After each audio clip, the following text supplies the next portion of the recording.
안녕하세요. 정보센터 989 김동수입니다.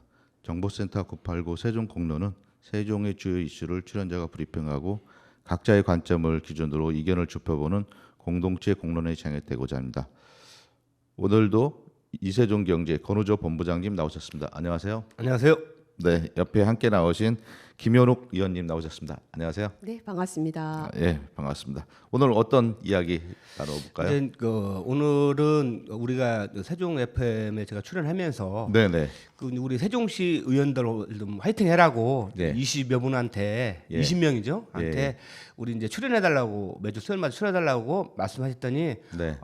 거의 20명 거의 의원들이 특별하지 않으면 출연하겠다. 그래서 하여튼 의원님들한테 너무 고맙고요. 네네. 첫 번째 우리 김현욱 의원님께서 큰 용기를 내서 내가 제일 먼저 한번 출연해서 본때를 보여주겠다.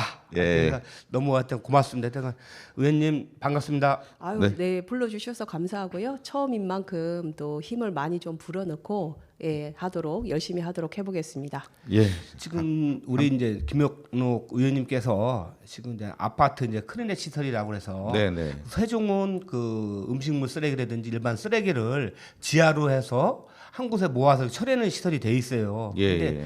고장도 많고 네. 또 문제점이 많아서 그 의원님이 집중적으로 시에서 의정질문을 하는 걸 보고 저희가 기사를 한번 썼는데요. 네, 네. 오늘은 그 아파트 크리넷 시설에 대해서 집중적으로 좀 물어보고 대답할 수 있는 기회를 드리려고 우리 사실 김현욱 의원님을 모시고 나왔습니다. 뭐 의회에서 질타했다고.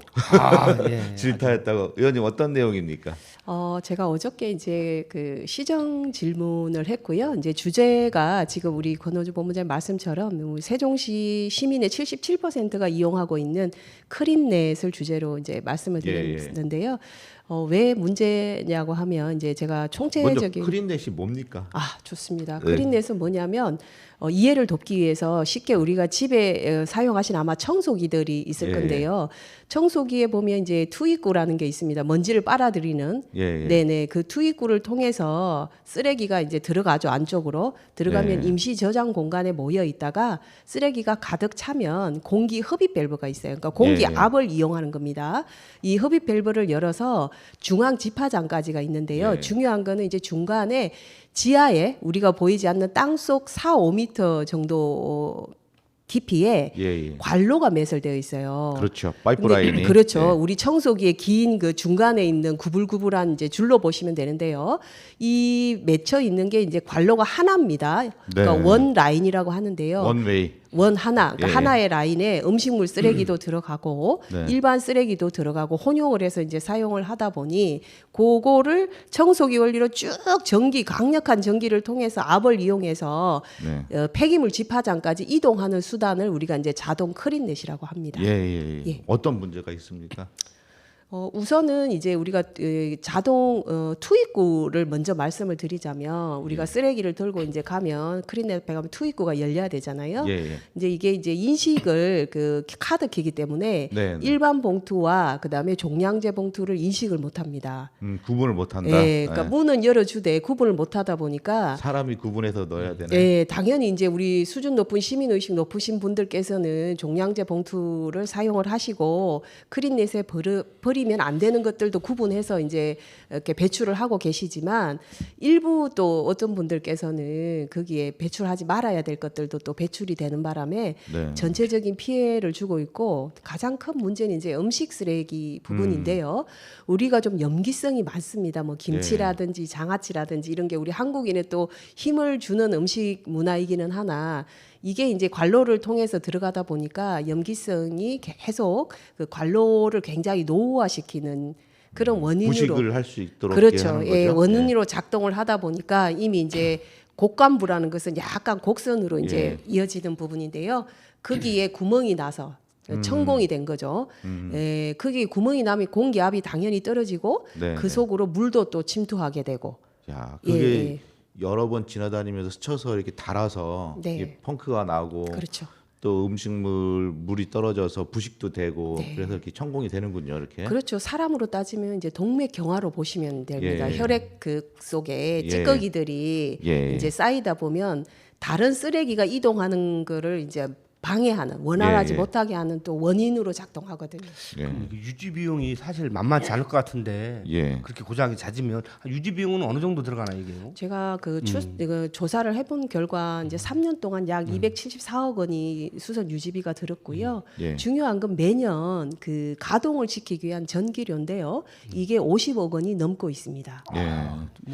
지금 여기 김현옥 의원님이 이렇게 의회에 예. 그 진공 청소기까지 들고 나와서 원리를 설명을 하는 장면 같아요. 네네. 시민분들의 이해를 좀 쉽게 돕기 위해서 제가 사용하는 청소기를 어제 들고 나갔습니다. 그러면은 그렇게 많은 시설을 투자도 해놨고 이러면서 에러가 발생하고 고장이 발생하고 하는데 어떤 대안이 있어야지 않을까요? 어떻게 생각하나요? 이 집행부에서는? 네, 이제 단도직입적으로 말씀을 드리자면 지금 현재 구조로 계속 사용하는 것은 대안이 없다고 보시면 되고요. 예. 그러면 어떻게 해야 되느냐? 제가 다른 타 시도도 이제 조사를 좀 이번에 많이 좀 했습니다. 예. 그래서 용인시는 전국 최초로 지금 크린넷이 원 라인으로 설치된 지역이었는데요. 우리보다 10년 정도 먼저 사용을 했는데 가서 보니까 관로에 이제 천공, 즉 구멍이 너무 많아서 판단을 내리기를 이거를 이제 다 새로 관로를 교체하는 비용이 약 580억이 추산이 되었습니다. 교체 비용만. 예. 네네. 그러다 보니까 그리고 또 설령 교체를 하더라도 이게 영구적인 게 아니고 네. 네, 어느 정도 또 시간이 소요되면 똑같은 천공이 생기겠죠. 예, 또. 패턴을 반복하다 보니 이제 답이 없는 거죠. 그래서 현재 지금 70% 이상을 문전수거로 예. 예, 지금 준비를 하고 이미 하고 있다고 답변을 받았고요. 김포라든지 그다음에 일산 그리고 인천, 송도 지구도 또 크린넷에서 사용을 하는데요. 담당자분들의 공통적인 의견은 이 상태로 계속 그 크린넷을 운영하는 것은 말 그대로 혈세를 먹는 하마가 될 수 있다라고. 문전수거 비용하고 비교를 해봤을 때 예, 예. 예산은 어느 정도 차이가 날까요? 예를 들면 용인시 이제 담당자하고 얘기를 했을 때는 실제적으로 해보니 비용이 이제 문전수거가 훨씬 더 경제적인 효과성이 더 있었다라고 고용 답변을. 창출도 되겠죠. 그렇죠. 예, 예. 그리고 이제 우리 또 시민분들께서도 별도로 막 이 수선 유지비가 들어가지 네. 않고 종량제 봉투만 사서 정해진 그 장소에 놓기만 하면 되는 거니까요. 예. 그 우리가 보면은 시설물이나 이런 걸 할 때도 보면은 건설업자라든지 그런 사업자들을 편의에 서서 시스템을 도입했는데 나중에는 그냥 수작업을 하는 게 훨씬 더 나은 사례들도 많이 발생하는 것 같더라고요. 그래서 그렇습니다. 그 토목하는 거라든지 행정부에 있는 사람들은 뭔가 새로운 거를 도입을 해서 설치를 하려고 이렇게 하는 생각들이 좀 이게 조금만 깊이 들어가 보면 이제 네. LH가 이거를 처음에 이제 우리 그 세종시를 설계하면서부터 예, 예. 굉장히 친환경 도시이고 깨끗한 첨단 기능이었죠. 이제 네. 매서 그 설치 작업을 했는데 본인들이 그 이후에 그냥 시공사 쪽으로 다 그냥 넘기거든요. 그 네. 나머지 것들은. 그러다 보니까 이제 라이센스를 가지고 있는 지금 우리 세종의 위탁 업체들이 몇 군데가 있는데요. 네.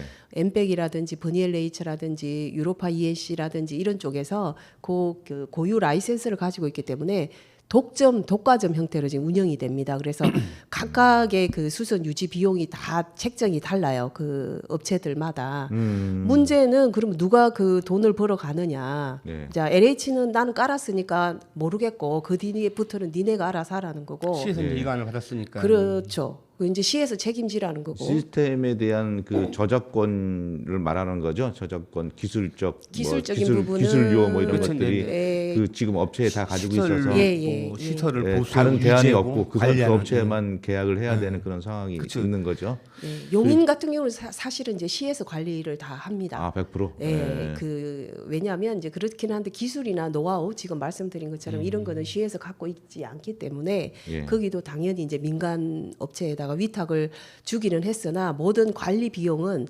시에서 부담하고 있습니다. 예. 제가 이제 그러면 앞으로는 우리 세종시도 그렇게 변화될 수 있는 문전수거 방식으로 가는 게 확정적인 건가요? 어떤가요? 그거는 조금 이제 단정 짓기가 어려운 게 어제 예. 제가 그 시장님께 이 같은 질의를 드렸을 때 이제 속된 말로 기부 체납을 받으시던 거에 대해서도 좀 질의를 드렸는데요. 이번 그 시정 질의를 삼아 이제 데이터나 이런 것들을 전수조사를 좀 통해서 그다음에 기술 용역을 통해서 비용을 좀 산정을 해보실 계획에 있으시다고 합니다. 그래서 우리가 동지역은 사실 전체가 다 크린넷으로 지금 지하에 깔려 있는 상태라 그 비용 대비, 그다음에 지금 말씀하신 문전수거 비용 대비를 보고 어떤 게 더 효과율적인지를 판단한 이후에 문전수거로 갈지는 언제부터 가겠다나 이런 이제 중장기 계획이 아마 나올 것으로 사료됩니다. 그러니까 연구도 하고 네. 수기의 과정도 거치고. 예, 현재 지금 조치원이나 읍면 지역 같은 경우 이미 문전수거로 다 하고 있는 상황이잖아요. 예. 거긴 크린넷 시설이 이제 아직 그 기반 시설이 없기 때문에 문전수거를 하고 그리고 이걸 보면 이게 고장이 났을 때 네. 보면 관로가 하나이기 때문에 그거 수리할 때까지는 그 인근에 있는 쓰레기를 수거를 못 하는 거잖아요. 그러면 그렇죠. 중단되죠. 결국은 예. 차량이 와서 수거를 해가든지 아니면 보수가 끝날 때까지 무한정 기다려야 되거든요. 그러다 보니까 크린넷 앞에 뭐 산더미처럼 쌓이는 경우가 또 자주 저희도 지나가면서 본 적이 있거든요. 맞습니다. 좋은 그러니까, 지적입니다. 그러니까 왜냐하면 관로가 하나고 거의 뭐 고장나는 횟수가 점점 늘어나니까 예. 결국은 수거를 해갈 수밖에 없는 그런 대표적으로 우리가 지난 여름에 장마가 지면서 예. 여러 가지로 그 누수도 되고 그래가지고 산더미 같이 쌓였던 적이 있었어요. 예. 그런 부분에 대해서는 고려들이 없었던 건가요? 그게 이제 그 누수 부분도 있긴 했으나 실은 화재가 발생이 됐습니다. 아. 여러분이 눈에 보이지 않는 집화장이라는 곳이 있는데요. 네네. 쓰레기가 이제 모이는 공간이라고 예. 보십니다. 거기서 처리가 되는 과정 중에 집진실이라고 있어요. 네. 거기가 상당히 고온이에요. 거기에서 이제 일부 악취도 제거가 되고 먼지도 필터가 되는 송풍기를 통해서 이제 거쳐가는 과정인데 거기에서 화재가 발생을 해서 엔진에 이제 불이 붙어서 가동이 중단되니까 이제 넣을 수가 없는 거죠 관로를. 그래서 이제 한 달 이상 아마 특히 여름철이라 엄청난 악취와 그다음에 고양이 그다음에 새 이런 또 이제 그 야생 어떻게 보면 길고양이들이 와서 이제 이거를 또 다 풀어 헤쳐가지고 보시는 분들의 뭐 미간뿐만 아니라 건강에까지도 염려가 될 정도로 굉장히 심각했었던 상황입니다. 말씀처럼 제일 중요한 포인트는 쌓여 있는 쓰레기가 쌓여도 이 과태료 부과를 못합니다. 그러니까 무슨 얘기냐면 우리가 그러니까 상식적으로 쓰레기를 버리지 말아야 할 곳에 버리는 것은 과태료 대상이 됩니다. 근데 이제 크린넷 앞에 놓고 가는 것은 과태료 부과 대상이 이게 이제 안 되다 보니 속된 말로 그 작동이 되는데도 그냥 놓고 가시는 분들이 있어요. 그걸 거기 직접 좀 돈을 지불하고 그렇죠. 해야 되는데. 투입까지 해야 카드로. 카드를 안 깨끗한 갖고 온다든지 깨끗한데 모르고 온다면 또 갖고 다시 올라가기 힘드니까 요즘은 카드를 많이 달아놔요. 그래서 그 크린넷에 혹시 지금 말씀처럼 잊고 오시는 분들을 위해서 그럼에도 불구하고 안 넣습니다. 귀찮다고 안 그리고 넣다 이제 보니 제가 이제 의원님이 이거 한 거를 이제 취재하면서 예. 하나 또 재미난 거는 뭐였냐면 우리가 크린넷을 사용하는데 거기에 꼭 쓰레기 종량 봉투를 사용해야 된다. 그래서 2중, 3중 부담이 간다. 근데 얘기를 듣고 보니까 사실 너무 동의하는 부분이에요. 근데 여태까지 10여 년 동안 그거를 모르고 지냈다는 게 좀 억울하기도 해요, 사실은. 네 맞습니다. 그래서 그 부분에서도 좀 한 말씀 해주시죠. 우리가 돈을 내고 있는 거죠, 시민이. 쓰레기 종량 봉투를 그러니까 제가 우리 시민들을 왜 볼모로 잡냐라고 말씀을 드렸냐면 이제 이게 초기 그 시설이다 보니까 네. 내가 내 아파트를 분양받을 때 분양가에 200에서 300만 원이 이미 시설 설치비에 들어가 있고요. 그게 이제 첫 번째 부담이었고요. 그다음에 두 번째는 말씀처럼 종량제 봉투를 또 사야 되는 게 또 두 번째. 그다음에 세 번째는 고장이라든지 수선 유지를 위해서 지속적으로 또 내가 돈을 또 내야 되는 삼중 부담을 하고 있는 반면에 결국은 시민이 돈을 대는 거죠. 단독주택지나 이제 속된 말로 우리 상가 지역은 모든 걸 다 시에서 그 비용을 지금 부담을 하고 관리를 하고 있습니다. 그래서 봤을 때는 왜 그러면 우리 공동주택에 거주하는 시민들만 그렇게 형평성에 맞지 않는 거 아니냐라는 불만이 지금 계속 제기되고 있는 부분이거든요. 그 시민들이 잘 인식을 못 하셔서 그렇지 알고 보면은 네. 엄청난 민원이 생길 수 있는 소지가 있는 거네요. 그래서 이게 굉장히 중요한 문제라고 저는 돈의 생각을 문제죠. 합니다. 그래서 이제 그 처음 크레넷을 설치할 때 LH가 설치할 때부터 또 유지 관리, 그다음에 우리가 처음 계약 아까 말씀하신 것처럼 아파트를 분양받을 때 계약금에 포함된 부분, 네. 또 지금 우리가 사용하면서 불편 부당을 받는 부분을 결국은 전면적으로도 검토할 필요가 확실히 있는 것 같아요. 네네. 그래서 뭐 일부 타 그 지자체에서 같은 경우에는 그거에 대한 인식을 같이 하고 지자체에서 관리하고 있는 경우도 있거든요. 예. 그러면 시장님 입장에서는 시정지를 바꿔서 어떻게 하시기로? 그러니까 이번에 이제 그 시정질의에서 사실은 시장님께서는 크린넷을 이용하지 않는다고 답변을 하셨어요. 아 본인은 그 예, 다른 공동주택에 아, 거주가 개인주택. 아니시기 때문에 연동면에 그 네. 개인주택 사시니까 예, 그래서 이런 정확한 문제점들에 대해서 깊이 있게 이제 생각을 못하셨구나. 경험치가 좀 낮으시네요. 그럴 수 있습니다. 그래서 제가 그 준비한 자료라든지 이런 걸 통해서 이제 보시고 경각심을 좀 당신께서도 느꼈다. 네. 이 정도인 거는 몰랐다. 그래서 오히려 그렇게 파헤치고 이런 문제 제기를 해준 거에 대해서는 감사하다라는 말씀까지 제가 어제 들었거든요. 아유 네. 그 합리적으로 설명을 했고 네. 집행부인 우리 최민호 시장께서도 네. 그거에 따라서 수용을 해서 네. 개선책에 대한 연구라든지 이런 방법을 예, 계속 획득했다. 이제 하시겠다라고 답변을 받아서 대화가 되는 의회네요. 저도 굉장히 의미가 있고 보람이 있었던 게 예. 그 준비 과정이 사실 녹록치는 않았습니다. 아, 예. 용인도 다녀왔고 다른 타시도 조사도 했고 아 실제- 다른 지역도 다 예, 조사를 하신 또 거예요, 직접? 했고 그다음에 집화장도 발로 뛰어서. 아우 제가 지금도 운동화 신고 발로 뛰고 있습니다만 네. 예, 집화장도 다녔고 제가 또 시민분들 만나서 직접 시민의 목소리도 담았고요. 예. 그래서 그 쭉 과정들이 어제 다 담겨 있었기 때문에 아마 시민분들께서도 보시면 우리 시 입장이라든지 현재 우리 세종시의 크린넷 문제점이라든지 향후 대책에 대해서 잘 아마 보실 수 있을 것 같습니다. 이번 정례 회의의 가장 큰 방향은 어떤 것들이 있습니까? 이번에는 개원했는데, 이제 어떻게 보면 올해 마지막 그 회기일 수도 있는데요. 정례회가 큰 틀에서 본다면 일단 조례가 또 심의가 될 거고 24년도 내년도 우리 그 시민을 위한 예산, 예산. 본 예산을 또 심의 의결해야 되는 부분이 있습니다. 그게 가장 이제 큰 게 예산이겠네요. 예산이죠. 결국은 예산이 어떻게 이제 책정이 다느냐에 따라서 민생하고 직결되기 때문에 그 부분이 가장 큰 축으로 보시면 됩니다. 예산이 없다고 얘기를 했는데 예. 어떻게 세수도 부족하고 그래서 예. 어떻게 참 협의가 좀 잘 되고 있나요? 그런 이게 부분에? 이제 상임위별로 또 심사가 거쳐 다음에 마지막에 이제 예산결산위원회로 오겠지만 세수가 부족하다 보니까 이제 전년 대비 거의 뭐 한 1,000억 이상의 세수가 적게 들어온 거는 맞습니다. 그렇기는 하나 이제 꼭 가야 될 부분들이 있거든요. 제가 그 속된 말로 제가 이제 예결위원장이다 보니까 곡간지킴이라는 표현을 쓰는데 중요한 거는 지키는 것보다 어떻게 배분을 하느냐가 훨씬 중요하다는 생각을 합니다. 그래서 타당성이라든지 그다음에 시급성이라든지 이런 것들을 좀 보면서 본 예산 편성에 최선을 다하려고 그 합니다. 중앙정부에서부터 우리 사회적 경제에 관련된 부분들, 민생 관련된 지원 예산들이 대폭 삭감됐어요. 맞습니다. 예. 그런 부분에 대해서는 어떻게 좀 생각을 해보셨었나요? 일단은 가장 먼저 말씀드리고 싶은 게 안타깝죠. 왜냐하면 예산은 각 그 기관별로 이해관계가 다르기 때문에 예. 어느 하나 소중하지 않은 예산이 없습니다. 그러니까 이제 그 판단을 제3자가 한다는 거에 대해서 저희는 굉장히 부담을 갖고 있고요. 예를 들면 보조금을 받아서 이렇게 이제 또 이런 프로그램을 운영해야 되는 경우에 그 보조금이 줄었을 때 그 프로그램의 존폐 위기까지도 지금 갖고 그런 것 고민을 같아요. 해야 되는 예. 시기이거든요.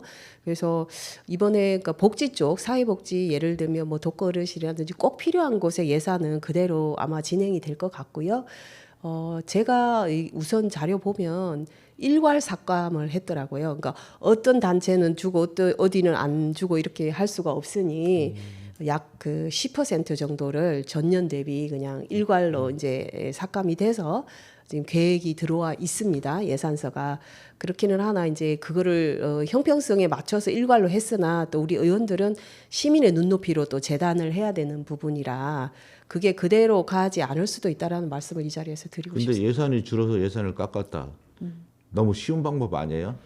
그러니까 이제 돈이 없으니까 깎았다. 고민을 그건 엄청 누구나 할 수 있는 일인데 아니면 이럴 때 은행에 예. 대출을 받기도 하고 예. 뭐 채권을 발행한다든지 예, 예, 다양한 방식이 있는데 그게 이제 지방채가 되는데요. 네. 현재 시장님 기조는 네. 지방채 발행을 최소화하겠다라는 입장이시거든요. 아니 그렇기는 국민이 배고파서 저번에 그러니까 300억 갚기도 했잖아요. 또. 그 취임하면서. 시민들이 빚을 지도록 하고 시는 건전재정을 하겠다. 이거 좀 의원님들이 좀 어떻게 방법을 찾아야 될 거 아닙니까? 좋습니다. 이게 가장 큰 사회적 비용으로 접근을 해보면 네. 이제 우울해지는 지수가 높아지거든요. 예, 예. 이 예산이 줄고 전체적인 우리 살림살이가 줄다 보면 고충이 큰 이제 계층이 굉장히 많이 발생을 하시고 이로 인해서 이제 우울감이 상당히 높아질 겁니다. 금리도 지금 올라가고 있고.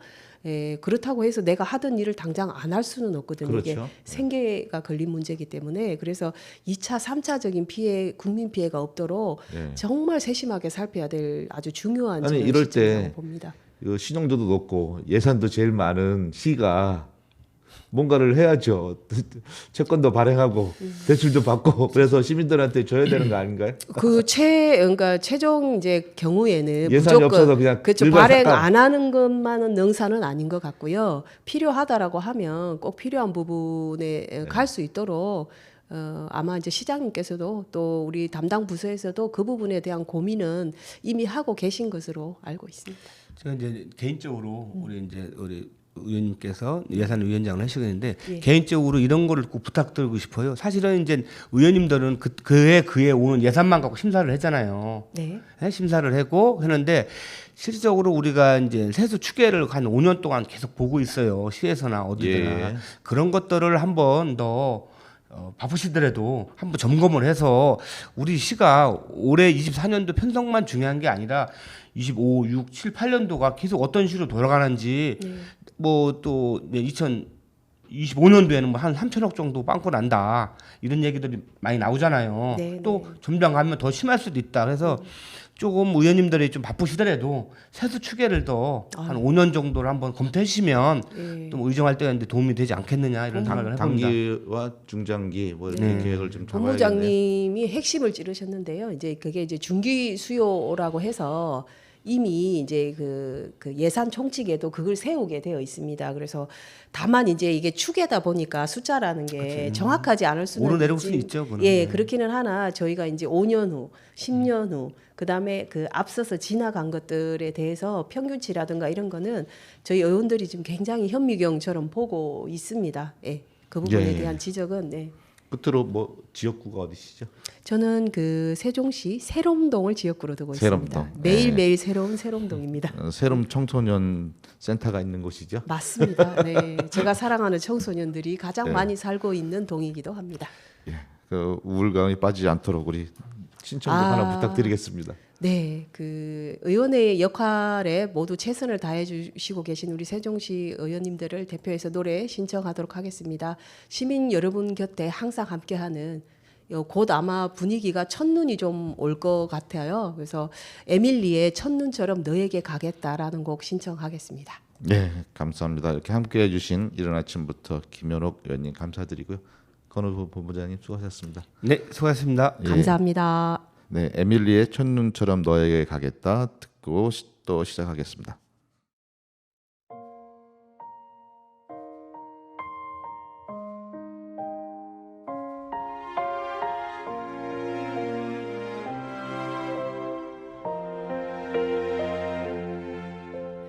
널 품기 전 알지 못했다 내 머문 세상 이토록 찬란한 것을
예, 에일리의 첫눈처럼 너에게 가겠다 듣고 왔습니다. 예, 이어서 우리 태종, 대전, 충청 지역의 정가 소식 이야기를 들어보는 시간입니다. 김동석 박사님 나오셨습니다. 안녕하세요. 네, 안녕하세요. 어떻게 한 주는 잘 쉬셨습니까? 쉬지는 못했고 그날 뭐 피치 못하게 사실은 모교에서 예. 우리 후배들을 위해서 특강이 있었습니다. 이야. 오래전부터 잡혀 있고 예. 제가 매년 하는 거 중에 하나인데 예, 예. 마침 또 그날 걸려서 제가 본의 아니게 방송에 못 나와서 우리 청취자 시청자 여러분께 죄송합니다. 네. 네, 뭐 어떤 이야기 나눠볼까요? 네, 지금 열리고 있습니다. 오늘 그 대전 민주당 대전 시당에서 예. 현장 최고위원회가 지금 열리고 있습니다. 네. 뭐 특별한 의미가 있는 건가요? 원래 순회하면서 계속 했었던 거 그렇죠. 보통 뭐 다들 순회하면서 합니다. 하는데 예, 이번은 이재명 대표가 단식 이후에 예, 예. 또 정기국회가 지금 한참 하고 있는 도중에 대전에 와서 하신다는 거는 지금 예산 국회거든요. 예, 예. 이제 국감이 끝나고 그런데 그 중에서 대전에서는 가장 현안이 연구개발 R&D 예산 삭감입니다. 그것이 연구 현장에서 상당히 저항이 심하고 네. 국민적 공분을 일으키기 때문에 대전에 와서 하시는 것 같습니다. 이번에 뭐 새로 박정희원 지명직 최고위원이 됐어요. 그런 의미도 있을까요? 네, 당연하죠. 왜냐하면 어쨌든 그 최고위원 지역이고 예. 또 첫 지방에서 열리는 최고위원 현장 최고위원회를 당연히 박정현 지명직 최고위원이 네. 있는 대전에서 예. 또 현안도 있고요. 예. 뭐 그거보다는 현안이 가장 클 겁니다. 네네. 좀 뭐라고 해야 되나? 요즘 그 전망을 보는 눈을 보면은 오히려 여당보다 야당이 집권 세력인 것 같은 느낌을 주는 그런 성향도 좀 있는 것 같아요. 야성을 좀 잃어가고 있습니다. 제가 참 상당히 예. 안타까웠던 것이 예. 이재명 대표께서 단식을 딱 끝내고 네네. 24일 동안 했잖아요. 예. 딱 끝내고 병원에서 회복 기간을 거친 다음에 최고위원회 딱 당무 복귀를 했습니다. 예. 현업 복귀를 했어요. 그때 이제 지명직 최고위원 임명하고 했습니다만은 저는 그때 다 모든 당무 처리를 하시고 한마디 했으면 좋겠다는 생각했었거든요. 뭐냐? 제가 제1야당의 대표로서 또 네. 국회의원으로서 24일 동안 본의 아니게 윤석열 정부의 폭정에 항거하는 의미로 단식을 했었습니다. 그래서 24일 동안 공백이 있었습니다. 국민 여러분과 우리 지역의 현안들 모든 것들을 등한시하는 경향이 있기 때문에 마찬가지로 24일 동안 전국 곳곳 각계각층 현장을 다니면서 더 분고수신 열심히 하겠습니다. 그래서 24일 장전 뭐 해가지고 이렇게 다녔으면 더 좋았을 거를. 김 박사님 돌아다니십시오. 저 같은 제가 했으면 했죠. 네. 근데 그 주변에서 좀 이렇게 좋은 말씀들 안 하시는 것 같아요. 예, 여기 국힘의 대덕구 박경호 위원장이 100여 명과 개족 산행. 네네. 요즘 그 대전에 그 대덕구가 내년도 총선 관련돼서 상당히 핫하게 떠오르고 있죠. 핫하게 됐어요. 예. 민주당 경선부터. 사실은 별로 관심들 없었던 지역인데 예. 어떻게 보면은 다른 지역에 비해서 그런데 이번에 이제 박정현 최고위원이 지명직이 딱 되면서 예. 민주당 내에서의 경선의 구도가 예. 핫하게 됐고요. 그 다음에 또 그 대항마로 국힘당에서 지금까지 계속 국회의원과 구청장과 지역구를 관리했던 정용기 전 당협위원장을 대항할 또 박경호 신임 당협위원장이 내정이 됐어요. 네. 취임을 했습니다. 그래서 그분이 내년도 총선을 대비해서 한 열렬한 당원들 한 100여 명과 함께 식장 개족산을 환경정화하면서 산행을 했답니다. 그러면은 당협위원장이 되고서 그 당내 조직을 추스리고 있는 거죠. 본인의 그 라인업으로 그 지휘 체계를 만든다고 해야 되나요? 그렇죠, 그렇죠. 당권을 장악하려고 하는 그런 움직임이라고 볼 수 있겠네요. 네, 시구위원들은 전임 그 당협위원장인 정용기 당협위원장이 이렇게 추천하고 네. 예, 케어했던 전 선출직들인데 예. 이제 새로운 당협위원장이 와가지고 본인 체계를 만들려고 예. 흡수하려고 하시겠죠. 네. 뭐 괜찮은 행보로 보입니다. 그리고 정용규의 지금 그 공사 대표로 갔죠, 저기. 네, 지역 난방공사 네, 예, 갔는데 네. 뭐 일설에는 그걸로 국회의원을 출마를 안 한다.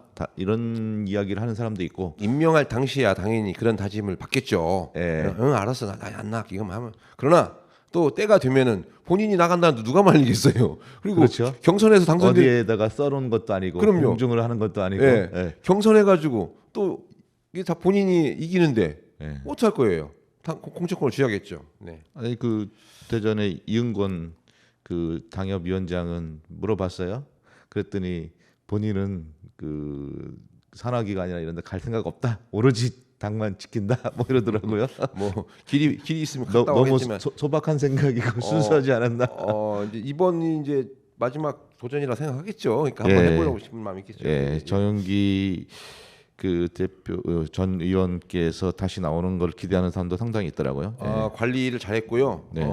기대치가 큽니다. 그분은. 아. 그런데 지금 현재 새로 오신 그 박경호 당협위원장은 지역에서 생소하신 분이고 사이즈로 보면은 정영기 전 의원이 그 월등하죠. 네네. 사이즈로 본다면 우리 중량감이든 뭐 이런 것들은. 네, 그래서 예.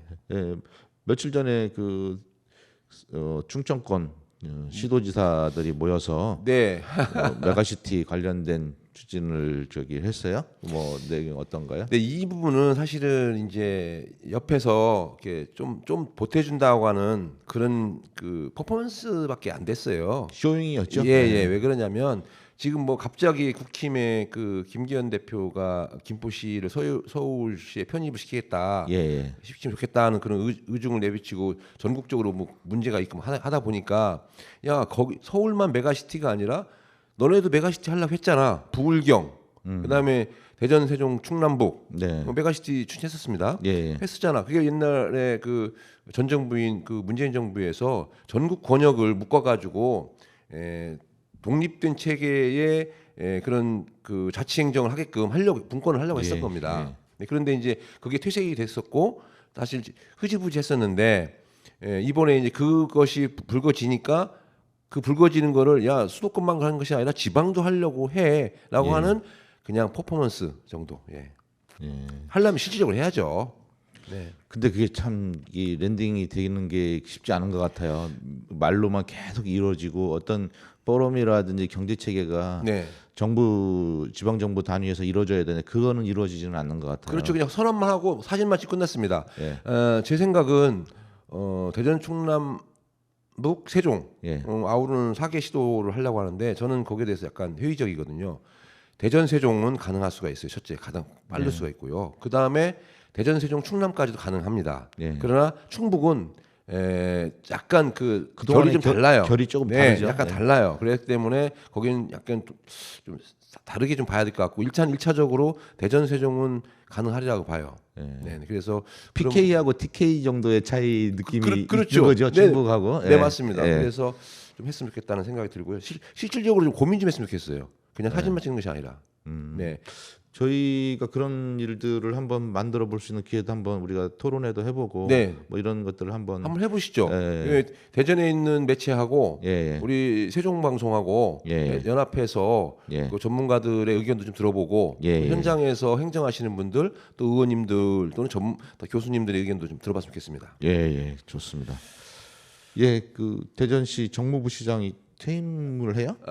예, 2년. 과학경제부시장이라고 말을 붙였어요. 예. 근데 사실은 과학부시장이 맞는 거고 예. 과학부시장제를 도입하라고 한 거는 제가 예전에 예. 대전 시의원 할 때 강하게 얘기했던 겁니다. 예. 권선택 시장 때 아니 과학도시 대전을 표방하면서 정무부시장을 과학부시장을 해라.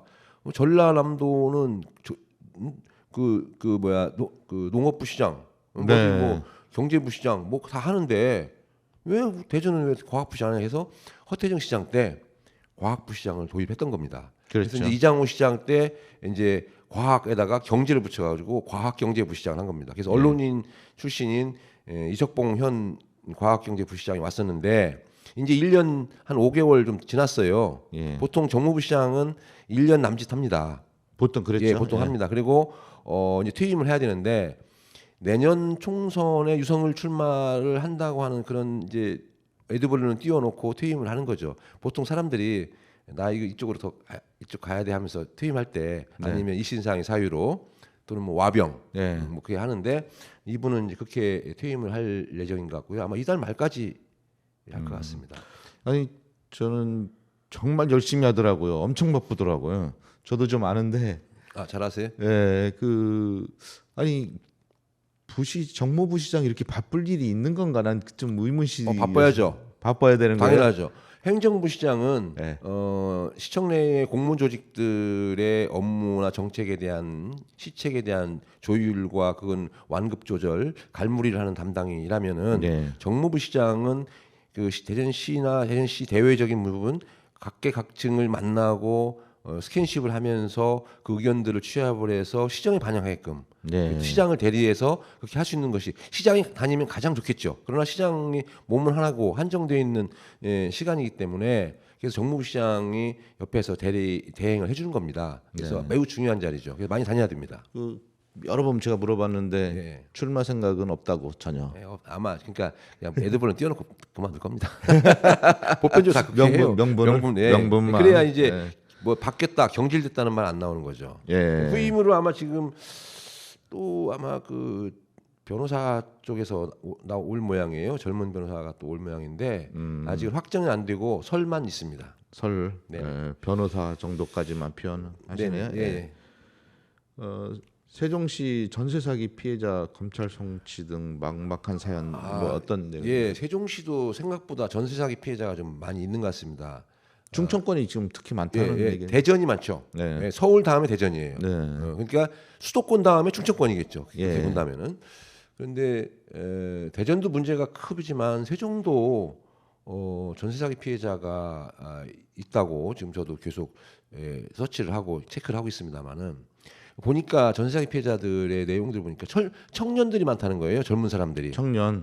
세종시가 상대적으로 젊은 도시잖아요. 그렇죠. 예. 그러다 보니까 젊은 청년들 또는 신혼부부들이 많다. 그리고 공무원 조직 또 공적인 업무를 수행하시는 분들이 좀 많다 보니까 상대적으로 비율이 많다. 네, 그렇답니다. 그래서 그것 때문에 부동산 그 중개업자 6분하고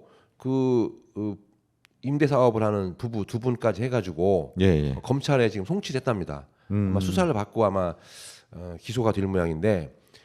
근데 이게 중요한 거는 처벌하는 것도 중요하지만은 피해를 받은 사람들에 대한 어떤 대책도 굉장히 중요한 거 아니겠어요? 당연하죠. 그게 행정부가 해줘야 될 그런 중요한 일일 것 같은데. 네, 잘 지적하셨습니다. 예. 제가 지금 이 자리를 빌어서 다시 한번 제안하겠습니다. 대전시장님, 세종시장님, 전세사기 피해자 지원센터, 지원 담당 조직을 빨리 구축하십시오. 그 TF팀 빨리 구축하십시오. 그래서 피해자들의 접수, 또 피해자들의 현황 파악, 그리고 피해자들의 어떻게 하면 먼저 피해 복구가 될까? 주거 안정이 돼야 생활이 안정이 되는 거 아니겠습니까? 네. 그렇기 때문에 이게 민법상 당사자 계약이기 때문에 국가 권력이 또는 지방 권력이 행정이 관여할 필요가 없는 거예요, 사실은. 그러나 시민이지 않습니까? 국민이지 그렇죠. 않습니까? 따뜻한 가슴으로 다가보면은 해줘야 될 일이 너무나 많죠. 예, 당연하죠. 왜냐하면 그 당사자가 본인이 계약을 잘못했기 때문에 본인이 그 주임을 혜택했기 때문에 그 피해는 고스란히 본인의 몫이지만 그 당사자인 시민이 생활을 제대로 못하고 안정이 안 되면 사회가 혼란합니다. 그 사회가 세종 시내의 사회고 대전 시내 사회입니다. 그 사회가 흔들리고 불안하면은 국가가 흔들리고 불안한 겁니다. 그렇기 때문에 국가가 나서야 되는 거고 지방정부, 대전시, 세종시가 나서야 하는 겁니다. 네. 네. 일단은 선조치를 하고 그 다음에 구상권을 하든 그런 것도 예. 있는 것 같아요. 지역에서의 관심을 갖게 되면은 2차, 3차 피해가 또 발생하지 않는 상황도 예방도 되는 것 같아요. 왜냐하면은 그럼요. 주목하는 상황들이 많고 또 그 과정을 통해서 인지도 더 많아지고 네네. 그래서 자치단체장이 좀 더 이렇게 현장에 이야기를 좀 많이 듣는 그런 것들이 있으면 훨씬 더 좋겠네요. 당연하죠. 당연히 이분 분명히 예. 좀 너무 그냥 미온적 대응을 하는 겁니다. 개인 각자에게만 개인 일이니까 각자 도생이에요. 개인 일이니까 네. 그렇지 않습니다. 절대 그렇지 않습니다. 우리는 같이 살아야 하는 거기 때문에 네. 공동체 안 됩니다. 의식도 아이, 그럼요. 필요한 거죠. 예. 예, 그 순직 소방관 합동 안장식은 어떤 내용입니까? 네. 그 우리 지역에는 국립 대전 현충원이 있습니다. 네. 그러니까 서울 동작동에 있는 현충원, 그다음에 대전 현충원 두 개가 두 곳이 현충원 국립 현충원인데요. 거기에는 뭐 독립유공자, 애국지사, 그다음에 사회공헌자, 그리고 6.25 참전 전사자들 또는 뭐 경찰관들, 그다음에 국가와 사회를 위해서 희생되신 분들을 안장하는 곳입니다. 또 추모하는 곳입니다. 근데 이제 소방관 묘역이 따로 있어요. 왜냐하면 일반 공무원 중에서 가장 많이 순직하시는 위험에 노출돼 있죠. 그래서 일상생활 속에서 군인들은 전쟁이 나야지 위험해지. 이제는 군인 묘지 거의 없어요. 없는데 소방관 묘역은 한 해가 다르게 한 주씩 늘어납니다. 해가 지날수록 한 주씩 늘어납니다. 그런데 이 건은 무슨 얘기냐면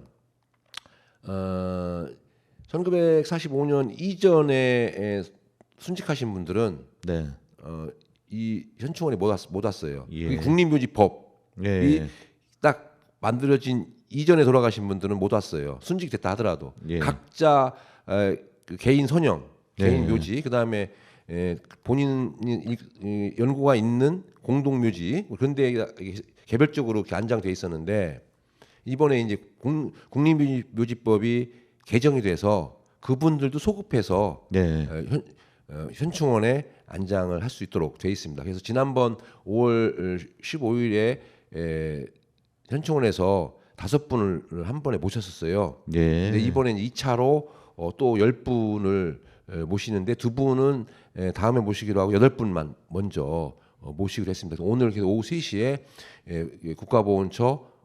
국가보훈부, 그다음에 소방청, 대전 현충원, 숭지소방관 추모에 합동을 해가지고 한 200여 명이 그 8분의 순직소방관들을 현충원을 모시는 의식을 진행합니다. 이 방송 들으시는 분들 잠시라도 우리 지역과 공동체를 위해서 자기 목숨을 걸고 이렇게 안전을 지켜준 우리 소방관들에 대해서 감사의 묵념도 한번 해주시면 정말 감사하겠네요. 그럼요. 당연히 해야 되는 거죠. 우리가 기억하고 우리가 한번 그런 분들에 대해서 격려도 해드리고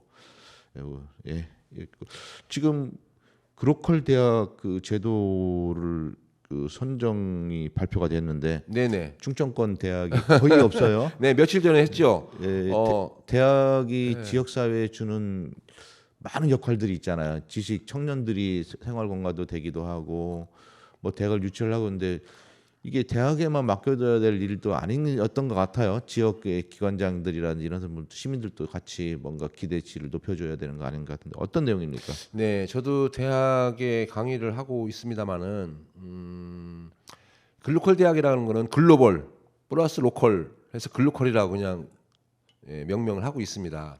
그게 무슨 얘기냐면 정부에서 교육부죠. 정부에서 지방 대학들이 학생 수 감소, 그다음에 인구 감소, 여러 가지 어려운 점이 놓이다 보니까 생존에 그런 몸부림을 치고 있고 또 그러면서 그 지역의 인재들이 자꾸 수도권으로 몰리고 있어요. 네네. 그래서 그 대학들 거점 대학들을 좀 더 집중적으로 정부가 지원해서 육성을 하자. 그래서 2026년까지 글로컬 대학 대상을 30개 정도를 선정을 해서 5년 동안 한 개 대학이 5년 동안 1,000억씩 지원을 하는 그런 글로컬 대학 선정을 말하는 겁니다.